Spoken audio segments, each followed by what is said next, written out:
wiilkaas aqoon isku maleeyin kor waa ka aqaana okay marka ima oga anu al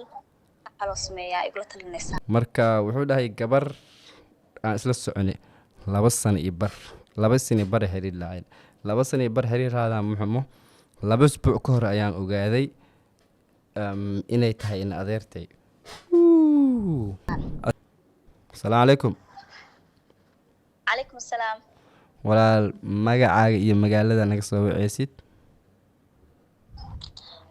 waxa magacayga waxa la dhahaa Bushro waxaan joogaa magaalada Garowe magaalada Garowe aad iyo aad Garowe jimco wanaagsan reer Garowe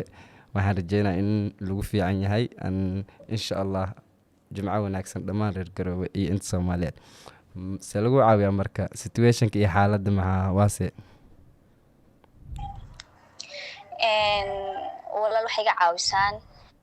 wiilba waxaan ka jeclaaday social media gaar ahaan Facebook aad iyo aad wiilkaas aqoon isku maleeyin kor waa ka aqaana okay marka walaal isaguna ima oga anu al xalo sameeyaa igula talinaysaan weli ma u sheegan miya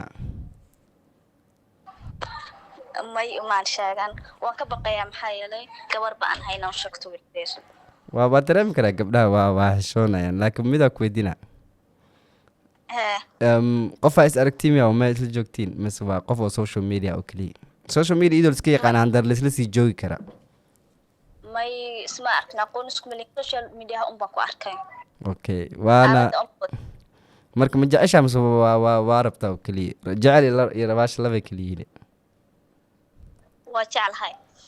saa u sheegtaa garalaada marka ها aad iyo aad wallaahi koleyba haddiiba wax aad jeceshahay waa wax kaa go'san oo qasabku waa inaa heshid marka raggana wallaahi koleyba waxyaabihii yaraa jiro loo sameeya ragga lagu soo jiito social mediana hadda wicitaan cod oo keliya maana haddaa qof maanta isla joogi laheedeen ama qof isla dhow dad meel isla joog ahaa laheedeen waxaan ku dhihi lahay waa maybe saas yaal si oo qofka markaa la joogtid si fududa lagu soo jiidi karaa laakiin social media waa cod oo keliya iyo video marka way adagtaa social media sida waxaad kuu sheegay laakiin hal midaa kuu sheegaa laba mid weligaa intaa berisha laay lahayd aad dhihi lahayd haddaan u sheegan lahay haddaan u sheega laba mid ay noqoni either yes or no ka badan ma ku dhahaya haa ama mayo ku dhaha oo keliya mafahant marka waxaa ku dhihi lahay daahana hortiisna waxaa jooga dafane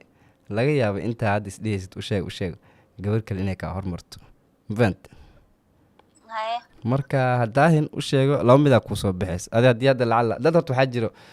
intay u sheegi lahaayeen waxay ka fikirayaan maya ama ku dhahaa maya adi ma ogin lagu dhahay ma og inay dhahay labadaba haa badanaa horta raggaaba may la dhahaa anagaaba may u badan laakiin adoo gabar ahaan jeceyl aa soo bandhigatee maasha allah saa qiyaasaa gabar oo ilaahay qurux siina waa tahay marka haddaa adi soo bandhigato marka inuu kaa aqbalaya rajeynaa marka waxaan ku dhihi lahaa good luck haddaahin dafanaa jooga haddaa dahdid marka u sheego may ka badanu ku dhaha hadee u badan duu may ku dhahane come on ka gudub because waxaa joogo rag kaloo badanaa joogo keligiis rag ma aha marka sida dhaqsiyaha badan ugu sheego insha allah waana mahadsan tahay